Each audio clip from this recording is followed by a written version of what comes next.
I felt it would be appropriate to start here with Oceania because it is the smallest confederation, and for the most part, it's mostly wrapped up by now. The June World Cup qualifiers in Oceania only has a few games remaining before the final round for Oceania strictly, which would be the two-legged playoff between the two winners of Group A and Group B.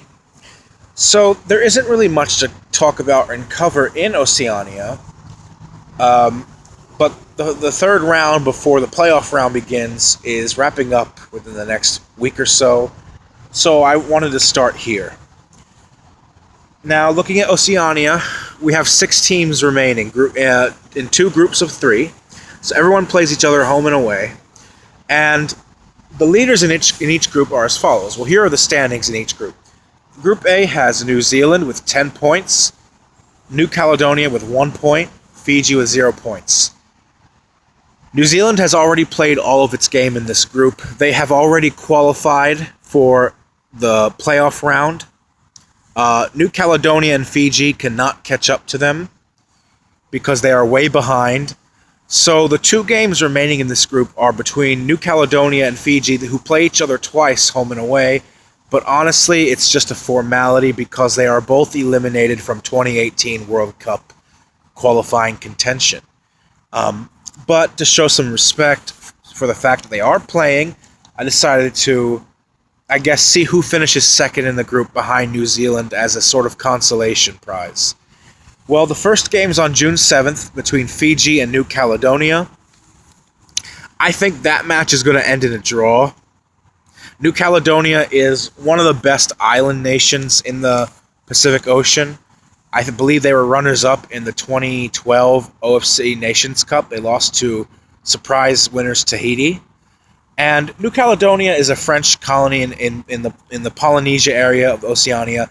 They have a lot of young, promising players that play in France's second league division, so they're sort of an up-and-coming side in Oceania. Other than New Zealand, I think New Caledonia is the second strongest team in that region.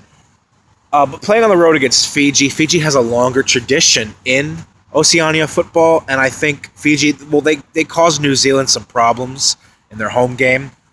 New Zealand could not even score on them until the second half. I think New Caledonia will get a draw here on the road against Fiji.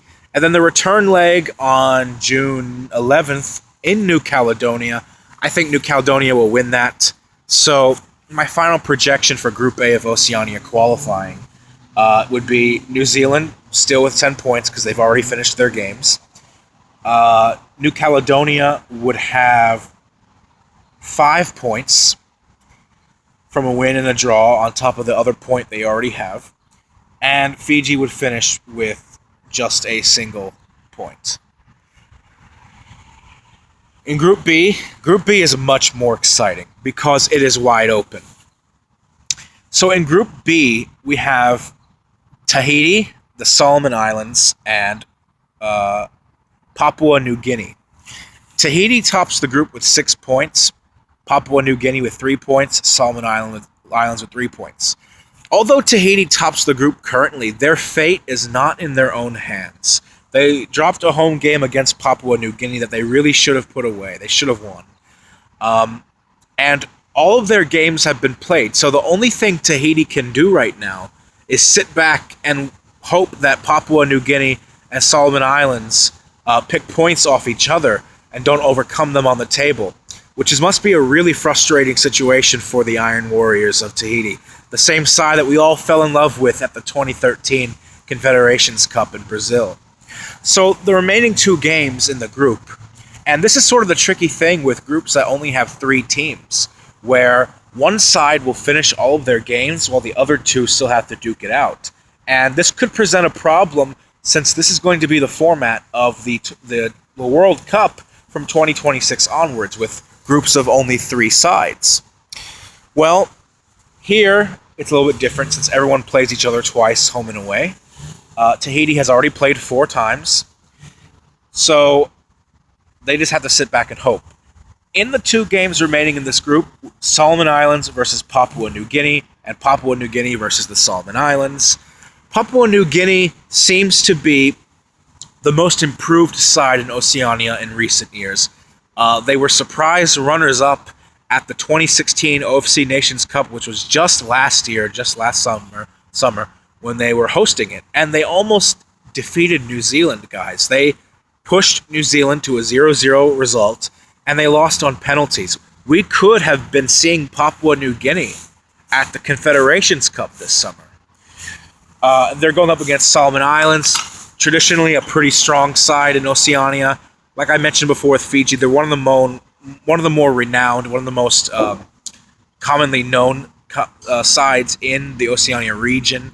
So the Solomon Islands will always be there to cause problems. They reached the semifinals of the 2016 OFC Nations Cup and the 2012 OFC Nations Cup. So they are traditionally amongst the best around 4 or 5 teams in Oceania. This is kind of difficult to predict because the gap in quality in Oceania is very narrow between Pacific Island nations. And since both these two sides are playing against each other, home and away, what could happen here, guys, is Solomon Islands could win at home, Papua New Guinea could win at home, and this whole group could finish with 3 teams on 6 points each. 6, 6, and 6. No, this is not a sign of the devil for all you crazy people out there. But you get what I'm saying. All 3 teams could finish with a level number of points, at which point it would come down to goal difference. I believe that's the tiebreaker, if I'm not mistaken. That would be pretty exciting. That would be like a photo-esque type conclusion to Group B of Oceania qualifying. But here, I'm going to go with the following. I think Papua New Guinea will steal a point on the road in the Solomon Islands. And I think they'll pick up the win at home against Solomon Islands. So I think this group is going to finish with Papua New Guinea with 7 points. Tahiti will stay at 6 because there's nothing they can do at this point. And the Solomon Islands will finish with 4 points. This will be a much, much closer group.